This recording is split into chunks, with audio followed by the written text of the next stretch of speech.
जब होलिका दहन की बड़ी बड़ी लपटें शांत हो जाती हैं ना, तो पीछे जो बचता है वो सिर्फ राख नहीं है, बल्कि उसमें एक गहरा रहस्य छिपा है।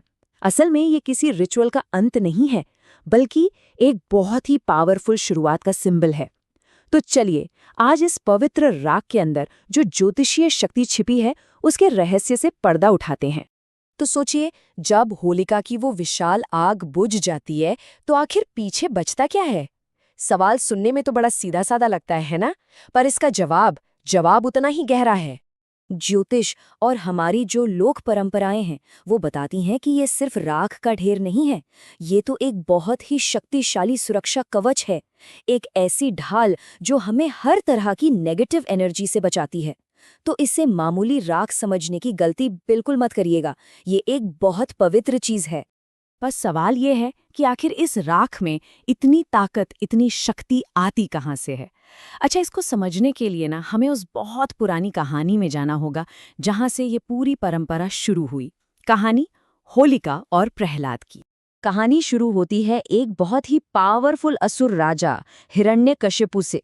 उसे ब्रह्मा जी से एक ऐसा वरदान मिला हुआ था कि वो लगभग अमर हो गया था, और बस इसी शक्ति के घमंड में उसने ऐलान कर दिया कि तीनों लोकों में अब से सिर्फ और सिर्फ उसी की पूजा होगी। लेकिन मजे की बात ये थी कि उसी राजा का अपना बेटा प्रहलाद, वो अपने पिता को भगवान मानने से साफ इनकार कर देता है। उसका दिल तो बचपन से ही भगवान विष्णु की भक्ति में डूबा हुआ था। तो यहाँ पर जो पूरी कहानी है ना, वो दो तरह की निष्ठाओं के टकराव की है। एक तरफ था हिरण्यकशिपु का अहंकार, और दूसरी तरफ थी प्रहलाद की अटूट श्रद्धा और भक्ति। यही इस कहानी का असली संघर्ष है। अब जब हिरण्यकशिपु प्रहलाद को मारने की अपनी हर कोशिश में नाकाम हो गया, तो सीन में एंट्री होती है उसकी बहन होलिका की। होलिका के पास एक खास वरदान था कि आग उससे जला नहीं सकती थी। प्लान तो बन गया और होलिका प्रहलाद को लेकर जलती हुई चिता पर बैठ भी गई। लेकिन जैसे ही आग की लपटें ऊंची उठीं, सब कुछ पलट गया। होलिका का वरदान काम नहीं आया और वो खुद जल गई। दूसरी तरफ भगवान विष्णु का नाम जप रहे प्रहलाद को एक खरोच तक नहीं आई। ये भक्ति की छल पर सीधी सीधी जीत थी। बस इसी पौराणिक जीत की वजह से, इसी कहानी की वजह से ये राख इतनी पवित्र और शक्तिशाली मानी जाती है। और यहीं से इसका ज्योतिषीय महत्व शुरू होता है, जहां आग की ये ज्वाला एक पवित्र कवच में बदल जाती है। शास्त्रों में इस राख के लिए एक खास शब्द इस्तेमाल होता है, सुरक्षा कवच। मतलब एक ऐसी शील्ड, एक ऐसी ढाल जो हर तरह की नेगेटिविटी, बुरी नज़र और मुश्किलों से हमारी रक्षा करती है। तो मान्यता ये है कि होलिका की आग में सिर्फ लकड़ियां नहीं जलती, बल्कि उसके साथ साथ हमारी सारी बुराइयां, नेगेटिविटी और यहाँ तक कि ग्रहों की रुकावटें भी जलकर भस्म हो जाती हैं। और उसके बाद जो राख बचती है, वो अग्नि तत्व और भगवान विष्णु के आशीर्वाद से पवित्र और शक्तिशाली बन जाती है। अच्छा, तो अब बात करते हैं कि इस पवित्र राख को इस्तेमाल कैसे करना है। सबसे कॉमन और सबसे पावरफुल तरीका है इसका तिलक लगाना। चलिए समझते हैं कि ये कैसे काम करता है। इसका तरीका बहुत ही आसान है। सबसे पहले होलिका दहन के अगले दिन सुबह जाइए और थोड़ी सी ठंडी राख घर ले आइए।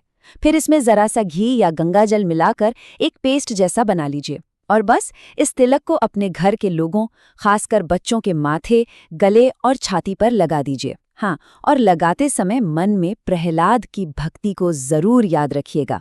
ये राग सिर्फ हमारी पर्सनल सेफ्टी के लिए नहीं है, बल्कि घर और पैसे रुपयों की सुरक्षा के लिए भी इसे बहुत असरदार माना जाता है। चलिए देखते हैं कैसे। अगर घर से नेगेटिव एनर्जी या वास्तु दोष दूर करना है, तो इस राख को घर के चारों कोनों में थोड़ा थोड़ा छिड़क दीजिए। और अगर इसका असर और बढ़ाना हो, तो इसे गंगाजल में मिलाइए और पूरे घर में इसका छिड़काव कीजिए। कहते हैं इससे घर का पूरा माहौल शुद्ध हो जाता है। एक और बड़ा ही पावरफुल उपाय है, घर के मेन डोर पर इसी राख से एक स्वास्तिक बना दीजिए। माना जाता है कि ऐसा करने से घर बुरी नज़र से बचा रहता है और पॉजिटिव एनर्जी का फ्लो बना रहता है। और जहाँ तक बात है धन की सुरक्षा की, तो उसके लिए एक बहुत छोटा सा उपाय है। थोड़ी सी राख को एक लाल रंग के कपड़े में बांधिए और अपनी तिजोरी में या जहां भी पैसे रखते हैं वहां रख दीजिए। ऐसा माना जाता है कि इससे धन सुरक्षित रहता है। पर्सनल सेफ्टी और घर के बाद अब बात करते हैं करियर की। ये राख करियर में सफलता और तरक्की के लिए भी इस्तेमाल होती है। आइए जानते हैं कैसे। देखिए, जब इस राख का तिलक माथे पर लगता है ना, तो ये सिर्फ बाहर से प्रोटेक्ट नहीं करता, ये हमारे मन के अंदर की नेगेटिविटी को भी साफ करता है।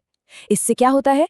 मन में क्लैरिटी आती है, फैसले सही होते हैं, और यही चीज नौकरी में तरक्की, नई जिम्मेदारियों और समाज में मान सम्मान दिलाने में मदद करती है। ठीक है, तो हमने राख का इस्तेमाल तो कर लिया, पर जो राख बच गई उसका क्या करना है, ये जानना बहुत बहुत जरूरी है। एक बात हमेशा याद रखिए, ये कोई मामूली चीज नहीं है, ये पवित्र है। इसलिए इस्तेमाल के बाद बची हुई राख को कभी भी कूड़ेदान में या इधर-उधर नहीं फेंकना चाहिए। इसे हमेशा पूरे सम्मान के साथ बहते हुए पानी में ही प्रवाहित करना होता है। तो कुल मिला के देखें तो होलिका की राख सिर्फ एक रिचुअल का एंड प्रोडक्ट नहीं है, ये तो नई शुरुआत, प्रोटेक्शन और समृद्धि का एक सिंबल है। ये हमें हर साल याद दिलाती है कि बुराई का अंत होता है और अच्छाई की हमेशा जीत होती है। तो आखिर में बस एक सवाल, ये कहानी और ये राख हर साल हमें एक मौका देती है ये सोचने का कि हमारे अंदर ऐसा कौन सा अहंकार है, कौन सा डर है या कौन सी नेगेटिविटी है जिसे हम इस पवित्र आग में जलाकर एक नई और पॉजिटिव शुरुआत कर सकते हैं।